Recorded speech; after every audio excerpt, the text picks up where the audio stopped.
posé quelque part. Je sais pas où encore. Je suis dans la région des Cantons de l'Est. J'ai quelques amis qui restent par là, puis j'aime beaucoup cette région-là. Et nous, eh bien, on s'en va trouver un petit spot pour parler.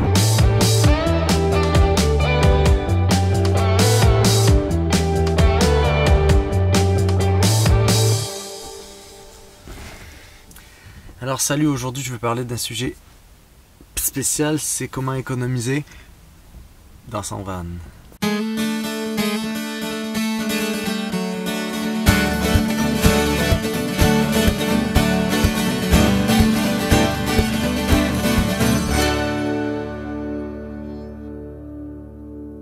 Alors voici mes 5 conseils, 5 petits trucs que j'essaie d'appliquer tous les jours pour essayer de garder une vie minimaliste. Ce que j'ai réalisé, c'est quand on vient en van, on va avoir des phases où on va consommer rien du tout et des phases, ou en tout cas moi personnellement, des phases où on va peut-être acheter plus de choses. Et ça, j'ai analysé ça, c'est souvent relié aux endroits où on est, aux choses qu'on fait.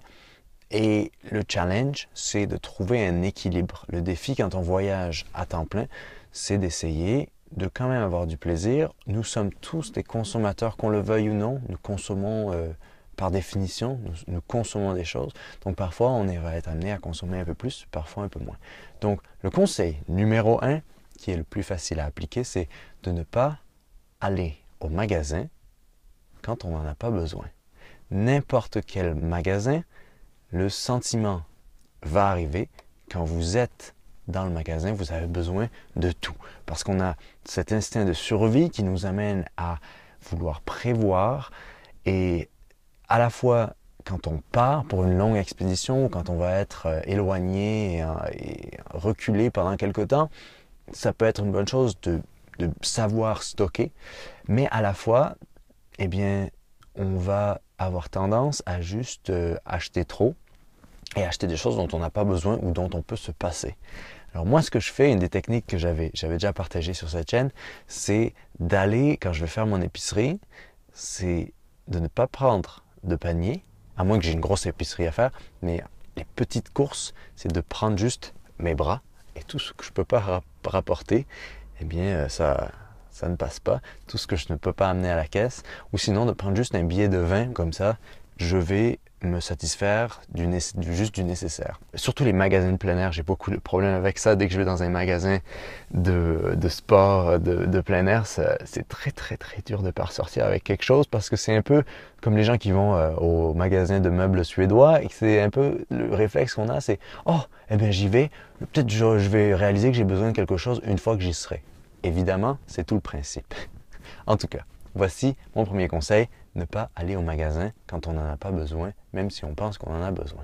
Deuxième conseil, c'est ce que j'ai fait quand je suis allé aux États-Unis parce que je ne pouvais pas tant utiliser mes cartes de débit et de crédit, même si je ne suis pas à crédit, mais pour payer, en fait, c'est d'utiliser de l'argent comptant, d'utiliser du cash. Parfois, ça va nous permettre de suivre nos dépenses et, comme je le disais plus tôt, de juste acheter ce dont on a besoin, mais bien parce qu'une fois qu'on n'a plus d'argent cash, eh bien on n'a plus d'argent. Et pour les plus survivalistes d'entre vous, c'est aussi intéressant parce que parfois on ne réalise pas, hein, mais on est extrêmement suivi dans nos achats. Pas que ça intéresse personne, mais il y a peut-être certaines choses que vous ne voulez pas qu'on sache, que vous achetez, je ne sais pas, ou que vous gardez une certaine vie privée. Donc, acheter cash, c'est une manière de se protéger aussi dans sa vie privée. Un autre point qui est très important, c'est de se faire à manger. La raison pourquoi je voulais une cuisine dans mon camper, dans mon fourgon aménagé, c'était parce que, déjà, j'adore cuisiner, et aussi parce que de se cuisiner ses propres choses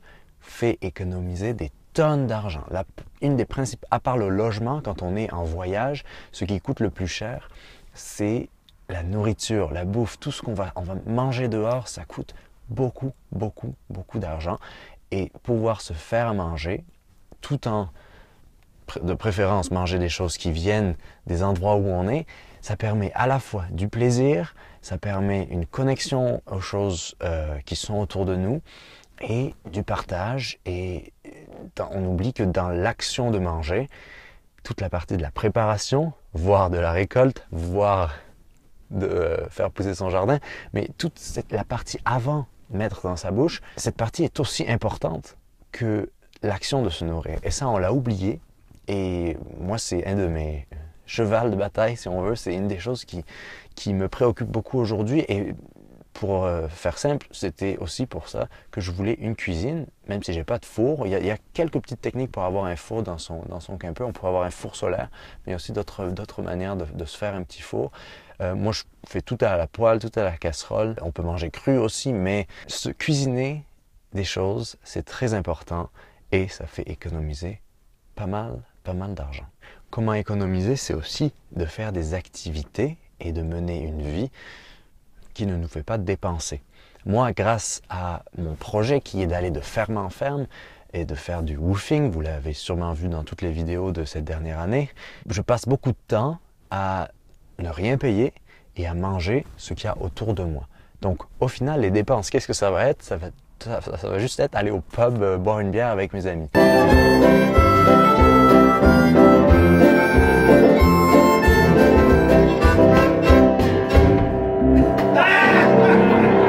Finalement, c'est juste ça les dépenses. Ou acheter une paire de bottes ou une paire une salopette, je sais pas. C'est vraiment des dépenses qui sont reliées à c'est comme plus des dépenses accessoires ou de remplacement plutôt que des dépenses de vie de tous les jours.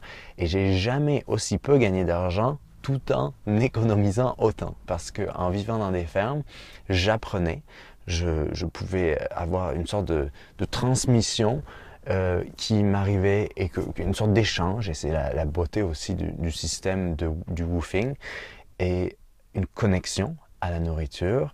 De la même manière, apprendre à faire des activités gratuites, c'est aussi apprendre à ne pas payer à tout bout de champ pour des musées, des parcs où il faut payer.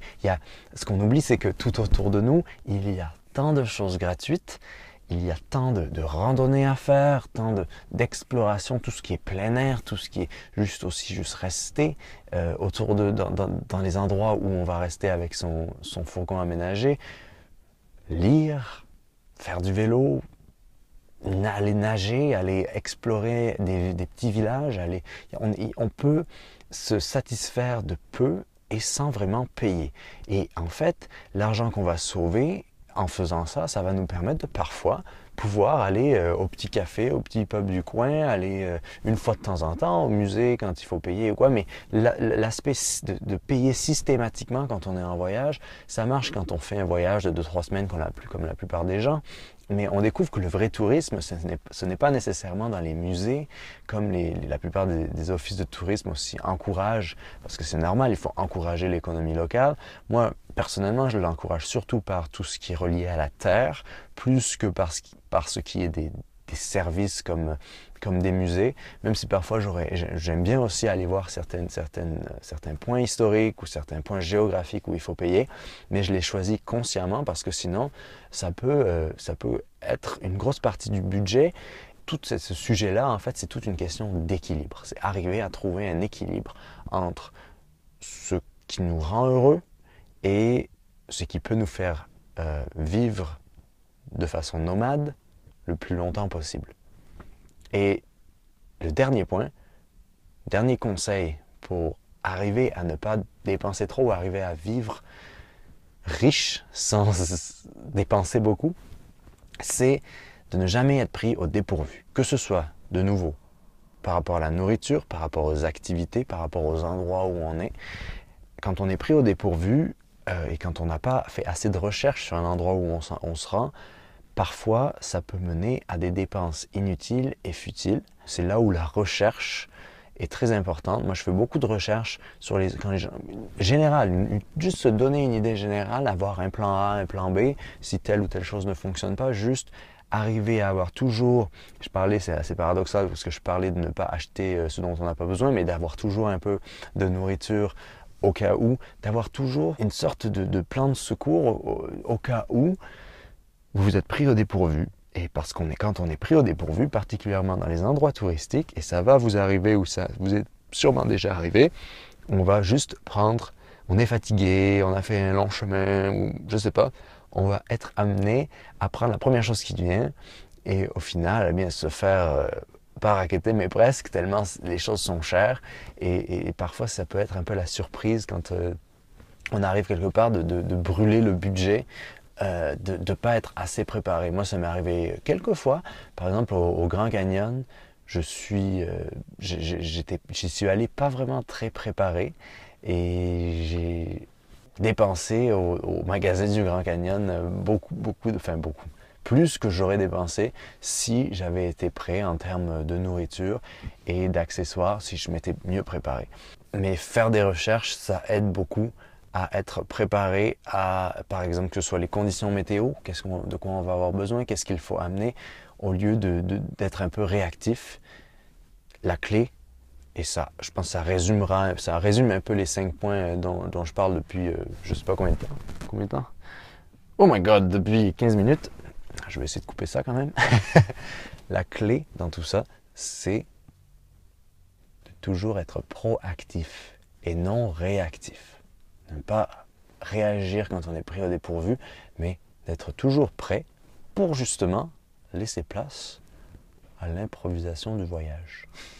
Donc voici mes 5 petits points, 5 petits conseils que je fournirai à tous ceux qui veulent vivre en van à long terme pour essayer de vivre sans trop dépenser.